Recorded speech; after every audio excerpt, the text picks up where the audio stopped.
नमस्कार मंडळी, तर आम्ही निघालो मुंबईला म्हणजेच गेट ऑफ इंडिया येथे। आरू खूप दिवसापासून पाठी लागली होती मला ट्रेननी फिरायला जायचे म्हणून।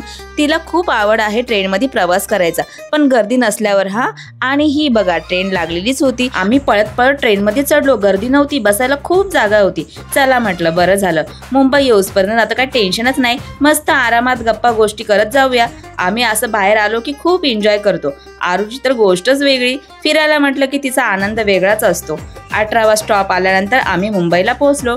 इकडचा माहोल बघा सगळा वेगळाच असतो, गर्दीच गर्दी। आता इथून चालायचं म्हटल्यावर आरूला झाले टेन्शन। कसं आहे माहिती का, उत्साह आहे तोपर्यंत ती चालते, नंतर उचलून घे म्हणून पाठी लागते।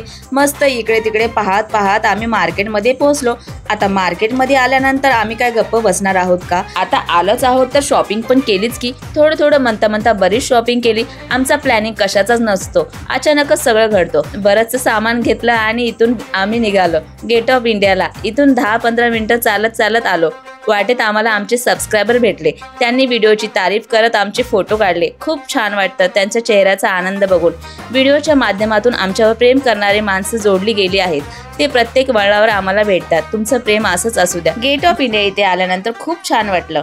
मी इथे मयुरेश 5 वर्षाचा होता तेव्हा आले होते, त्याच्यानंतर आताच आले होते। सगळं अगदी वेगळंच झालं होतं। रिपेअरिंगचं काम चालू होतं म्हणून फारसे लोकही नव्हते, नाहीतर गर्दीच गर्दी असते इथे। आरू चालून दमली होती, पण इकडे आल्यावर खुश झाली।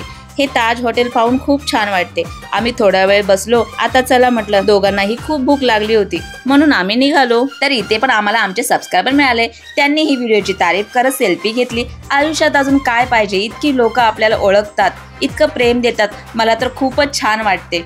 मग आम्ही हॉटेलमध्ये आलो, तात्पुरता हलका फुलका नाश्ता केला, कारण आता थोड्या वेळानंतर जेवायचा टाइम झाला होता। नाश्ता झाल्यानंतर आम्ही बस पकडली स्टेशनपर्यंत। आरू तर आज खूपच खुश होती, कारण तिला असा बसमध्येही प्रवास करायला खूप आवडतं। स्टेशन आल्यावर आम्ही उतरलो आणि घरी जायला निघालो। मयुरेश मस्त पॉपकॉर्न खात टाइमपास करत चालत होता। आरू आणि तिचे पप्पा आम्हाला सोडून पुढे पळत होते, ट्रेनचा टाइम झाला म्हणून। मग आम्ही पण पळत सुटलो। बरोबर टायमावर आम्ही पोहोचलो। ट्रेन लागलीच होती, आता देखील अर्धी ट्रेन खालीच होती।